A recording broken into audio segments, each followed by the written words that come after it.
back in April of 2020 and forecasted what was going to happen in Florida, a lot of people were saying it'd be really negative in terms of the budget revenues. In fact, we have more revenue than anybody for, well, I thought we were going to do well. I was confident, but most people were not forecasting. So you have a massive surplus that we have in the state of Florida, even though we have the lowest per capita tax burden in the entire United States. And if you look at what's going on here in this part of the state, Destin Fort Walton had a record year in tourism for 21. Their tourist development tax revenues increased 74% over 2020, which may not be that surprising because there's a lot of people that didn't want to travel as much, particularly when COVID first hit, and there was a lot of concern initially.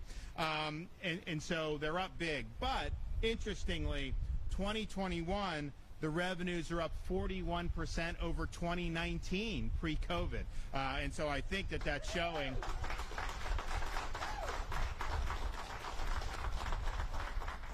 And I remember being here in Northwest Florida, my family. We were just here for a couple days, summer of 2020, and you see the license plates: Texas, Louisiana, Mississippi, Alabama, Georgia, Tennessee.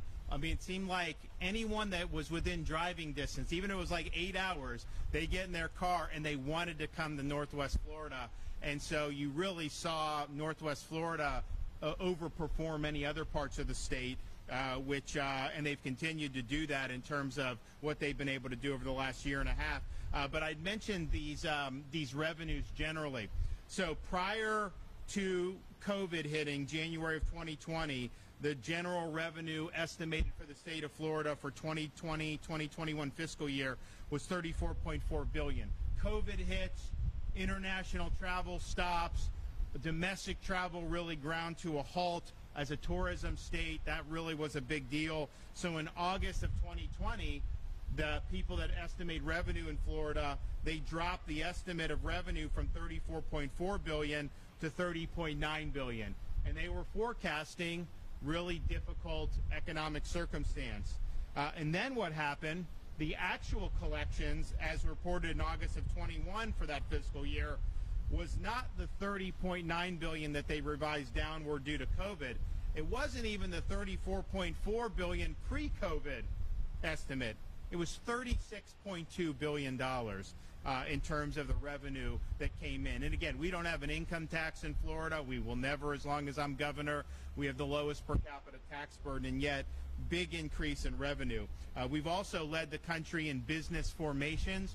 And when you think about it, we're the third largest state, but we're way more than California, which is the biggest state by far. And we saw 114,000 more business formations. 2021, we actually increased business formations by 61% compared to 2019, the first year I was governor. And so I think you see a lot of the momentum. And so why are we here today?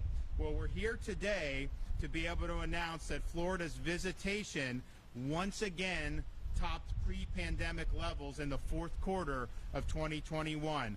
Florida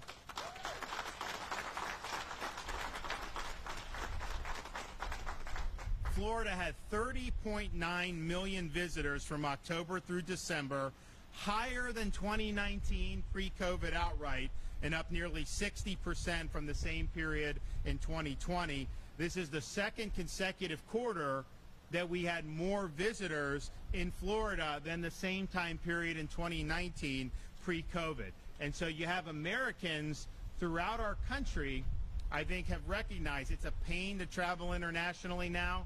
I mean, who wants to be stuck in a foreign country because you get some positive COVID test, which may be COVID that you had a month ago, but there's still dead virus or something. You're not even sick or infectious, and you could be stranded in a foreign country. I mean, people don't want to deal with that hassle.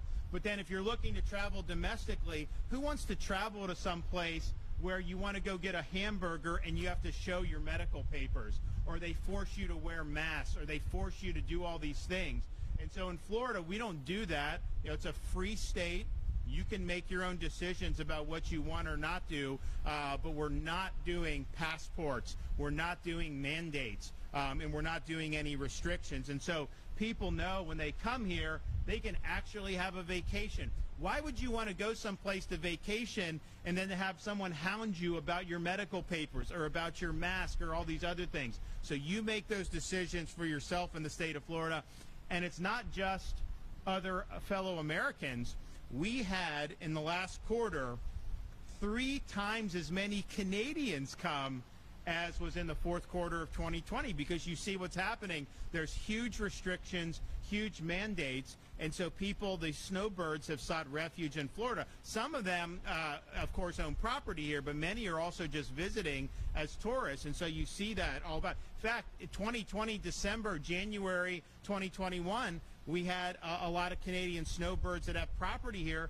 They got vaccine in Florida because they couldn't get it in Canada. So we're continuing to see that, and I think you're going to probably see that more and more. Dana Young has pointed this out, but when is it, the last quarter or the last year with New York? Just found out in the last quarter. Okay. So in the last quarter, we actually surpassed New York for international travels coming. So they're coming to Florida more than New York. And New York had been number one for like 20 years, and probably most even before that. And so we were able to do that. And again, I think it's because the experience, people know they're going to be able to come here, they're going to be treated with respect, and their personal decisions are going to be respected. I'm also proud to announce that in 2021, we had the most domestic visitation in the history of our state. 118 million visitors from across the nation came to the state of Florida.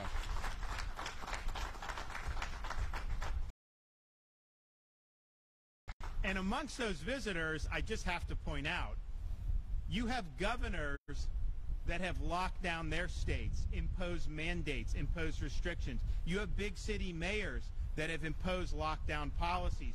You have people on TV news networks that advocate for restrictions and lockdowns, and almost all of them have been criticizing Florida for a year and a half.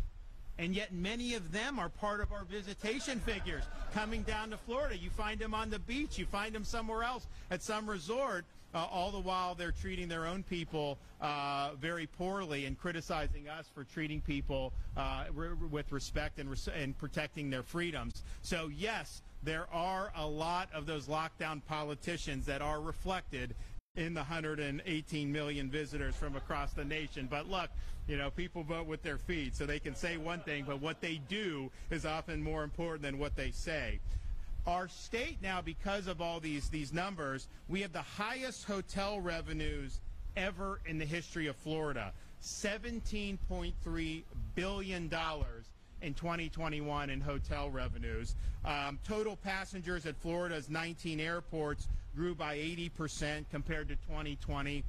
I think it would grow more if Biden would get rid of the mask mandate on these airplanes. I mean, how ridiculous is it? They force you to wear a mask, but if you put the mask under your chin and you sip on water for 2 hours, then somehow it's fine and that's okay. It's irrational what they're doing with the mask mandate, but I know there are definitely people who just don't want to go through the hassle of having to be accosted about masks. So they should absolutely reverse the mask mandate, federal mask mandate on air travel. People have sued on it. Nobody's been successful. I think it's an irrational policy at this point, and hopefully they'll be able to. And how they treat these young children by forcing these 2-year-olds, you know, as a parent, vis-a-vis 2020, the demand for vacation rentals, which many people in Northwest Florida understand, is at an all-time high. You know, my wife and I have actually thought about, hey, let's go to 30A. We can't find a place that's open on 30A. I mean, so it's really difficult to do. And vacation rental occupancy compared to 2019 pre-COVID is up almost 30% in 2021. And I'll tell you, this part of the state is driving that. And I mentioned foreign travel, but according to the National Travel and Tourism Office, 30.3% of overseas visitors to the U.S. went to Florida in 2020, which is an increase of almost 7 percentage points compared to 2019. And of course, the first time our market share of overseas travelers overtook New York, which I think they've been #1 since 2001. Was this year. So I want to thank everybody that's been involved. I want to thank a lot of these local officials for making their community a place where people want to come and want to be. And this used to be a little bit more of a secret here in this part of the state. Not really anymore. I mean, people are beating down the doors to be able to get here, many to buy homes here, but others just to be able to vacation here. But we do appreciate everything that you all have done. And we're going to continue carrying the torch. I also want to thank Dana Young from Visit Florida for working really hard to promote,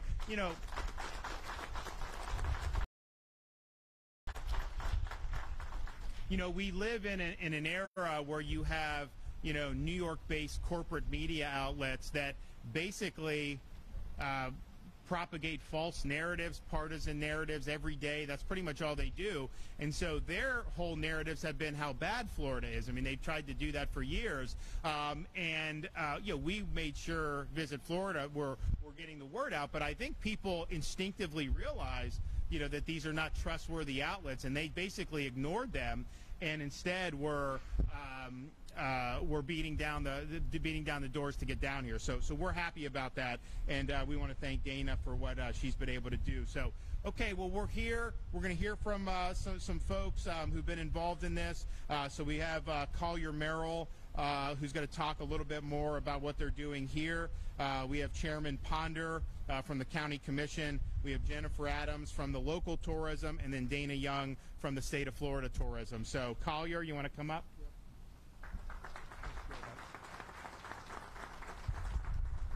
So thank you, Governor. On behalf of my brother Will Merrill, is the president of Gulfarium, and Patrick Madden and Patrick Berry and his team here at the Gulfarium, thanks for everything y'all have done for the last 2 years. But a real life example of what the governor's talking about. So just about 2 years ago in a week, I took my son, who's a 4th grader in his class, to Tallahassee. We met with the governor, taking pictures, and he'd just done the first press conference on COVID. No big deal. Maybe it's coming around. And then the world kind of changed. And so March 14th, 20th, we had to close. Now, one thing, we own some restaurants and stuff in Pensacola. You can shutter those up. Here we've got 10 dolphins. We've got sea lions and porpoises. We've got hundreds of animals in here. You can't shutter up. So what do? Every day is the same staff coming in here, the same veterinarians, the same staff taking care of the animals. 20,000 a day, every day, whether there's a solo in here or not. What did the governor do? He let us open back up on May 15th. California was still closed for almost another year. If we had stayed closed the way California was, we wouldn't be here right now. We operate on a shoestring in this environment. We love the tourists and really love the tourists, Dana, but we wouldn't be here. Just the money we made from May and our fiscal year into September was over $3 million was pure profit. If you look at it that way, because we're already here, maybe a ticket taker, variable cost. We couldn't have done it. So then you start October 1st, 2020, and we just finished our fiscal year, the best year we've had in 65 years. Best year in 65 years. Why California was still closed until April of 21. So half of our fiscal year that we had the best we've ever had, over 340,000 people came through here. It was up 40%, was because we were open. If we had been in California, there's no doubt we would not be here today.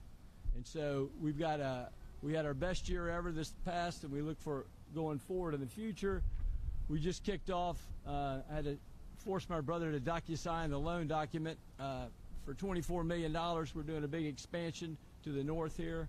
We've got the turtles we're rehabbing that we Fish and Wildlife we rescue all the time. A lot's going on here, and this facility will remain open as we do this big expansion. But again, on behalf of the Gulfarium and the whole Panhandle, Governor, thank you for what you did and keeping businesses open. Sure.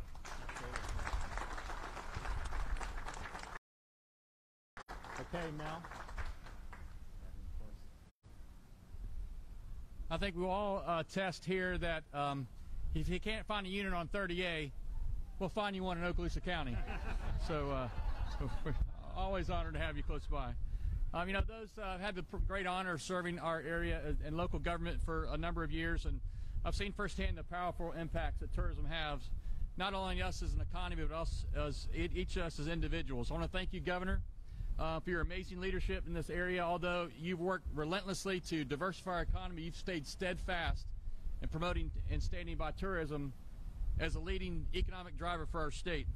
For we all know, tourism community here at home is quite broad and is made up of an amazing family of those who serve on the front porch to welcome our guests as they arrive, to offer them encounters while they're here and experiences that they talk about when they go home. You've heard many places say, come to our beautiful place and have a family experience. But I've often said, come to our shores and experience family. There's something different here. It's a culture of honor and service that our hospitality industry is known for. So to me, it's not just about getting them to leave with sand in their shoes. To me, it's about getting them to leave with sand in their souls. Because when they go back home, I want it to be this place that they talk about from their experience and their encounter, that I don't know what they're doing in Florida, and especially Northwest Florida and Okaloosa County, but I've got to get back. For hospitality is not something we do as we treat our guests that come from other areas and other states, but it's really how we treat each other. So Governor DeSantis and Dana, you stated clearly many times the importance of tourism, and of course this industry is led by many amazing individuals, teams, and companies. Those raised here, those who visited and decided to make their home here. Many who started hit as a vacation stop, later came back and opened a business. Even transitioning military that would be based here, they would leave and say, I'm coming back to this area to raise my family. It's a great honor to work alongside these partners, and their dedication to our local communities and welcoming visitors is part of what makes our destination so special.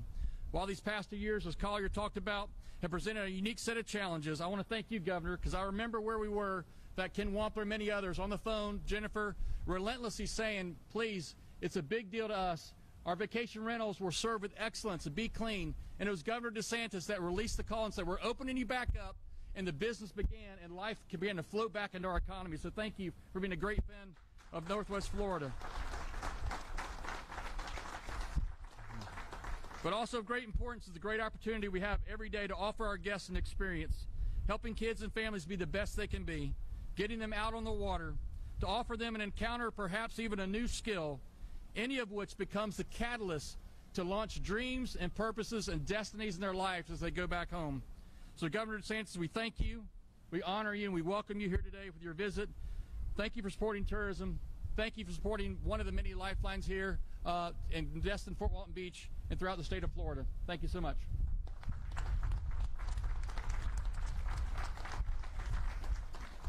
Yeah, and I remember back in March of 2020, all of a sudden, like Disney and these parks closed. And I'm like, man. And then it's like, okay, well, what's going to happen? And so I was like, well, we need to get you guys back open. And we worked on many parks. I think Disney was the last. But we had a lot of them in Orlando. They got back in May. They didn't want to do April, but they were willing to do May, and then Disney later. But, yeah, a lot of these other states, they had parks closed for a full year. And I don't know how you can really make that work when you have it. So, yeah, we're glad that we were able to get everyone up and running, because you need to do it. You got to continue to go with these jobs and give people an opportunity to live life. Okay, Jennifer Adams, Tourist Development Director, Okaloosa County.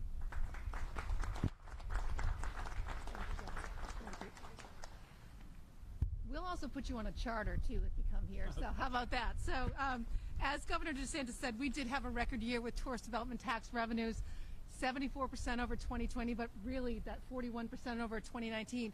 It's really important to know that how significant those revenues are, because they do more than just marketing this wonderful place. We restore our beaches. We clean the beaches. We clean the parks. We pay for public safety. And it's very important that those numbers are strong and good and continue to grow. And we thank you for that. One thing that you did for us, Governor DeSantis, is you made our partnerships better. As Commissioner Ponder said, we were on the phone every day almost. And as a team, a lot of these partners, we were ready when you say we were open. In addition to the tourist development tax revenues, we decided to focus on visitor spend. Our goal was a 10% spend.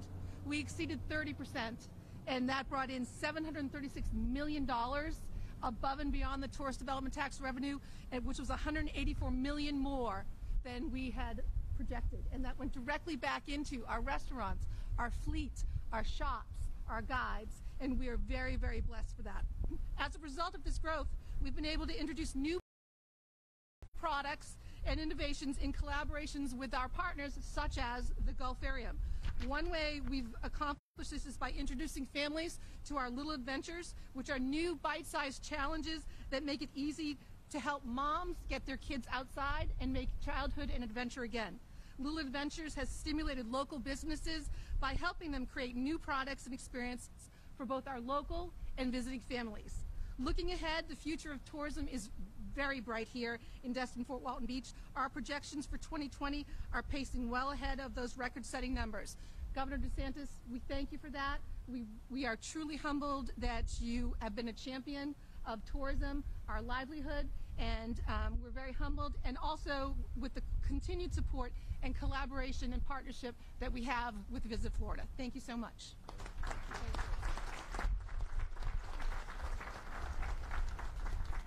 I mean, Jennifer brings up a good point about, like, when people come, the restaurants.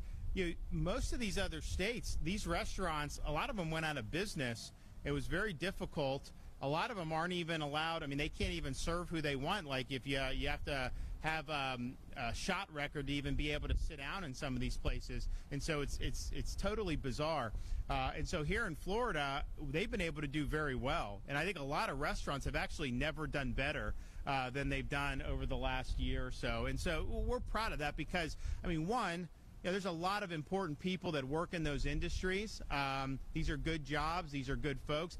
I don't think that and I know there's no government, but I don't think any of these resorts or restaurants should be making these servers wear masks. I go to these things. They don't want to wear them.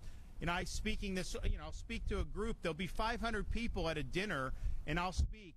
And nobody is wearing a mask, and I don't think they should, but then they make the wait staff wear masks during that time period. And I'm thinking to myself, okay, what does that do? If they want to do it for themselves, then fine. I mean, I think people should have that freedom. But in many cases, they're being forced to do it by the properties. And so, I'd hate to say, like, I mean, maybe we need like a workers' bill of rights on some of this stuff, just to let people breathe freely when they're working, because I think it's theater. I don't think it's really serving a purpose. Not when you have 500 other people cavorting, and then you're going to impose this on 12 people who are working hard to serve. So I really hope we can just get beyond that. I think many restaurants have gotten beyond it.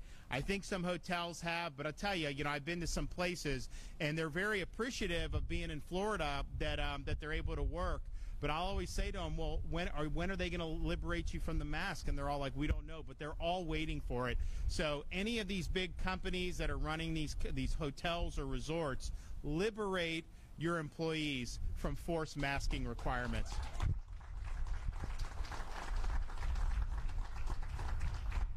But we are proud that we've been able to keep this industry, not only keep them afloat.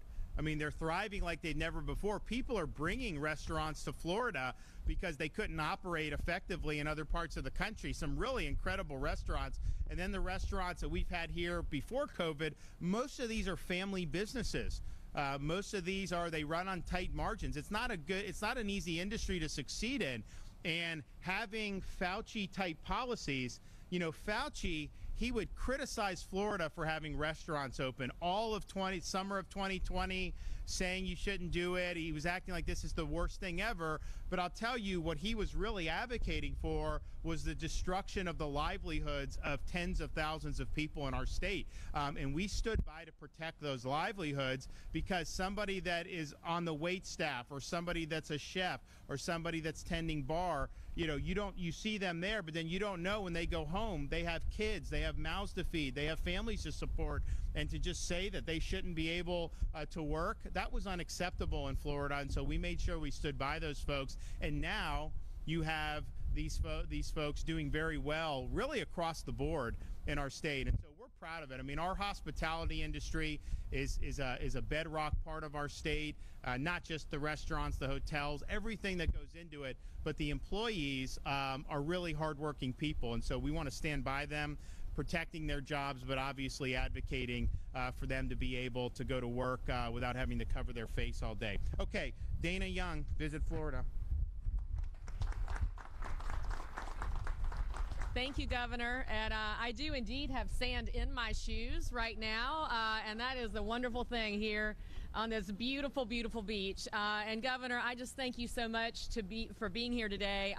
It is a proud moment for me to be here with you to celebrate the tremendous, overwhelming success of Florida's #1 industry, which is tourism.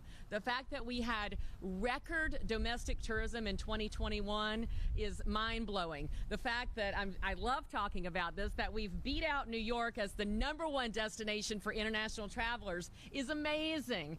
And the fact that in the fourth quarter of 2021, when you include international visitors, which there were quite a bit fewer, we still beat 2019 numbers. So we are killing it here in Florida. Our tourism industry is thriving, and this did not happen by accident. There were two things that created this. The first, and frankly the most important, was the leadership of our governor. Had Governor DeSantis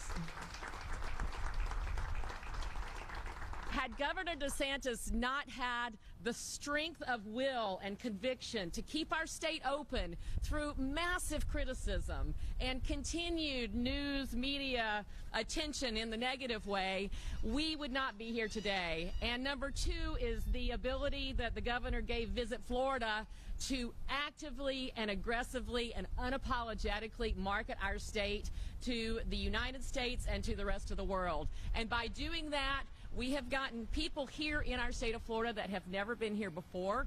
We've moved them into parts of the state that have never been visited by many people before. And some of our rural counties, Governor, have done better in 2021 than they have ever done. Oh! That was a flyover. It was perfect timing on that flyover.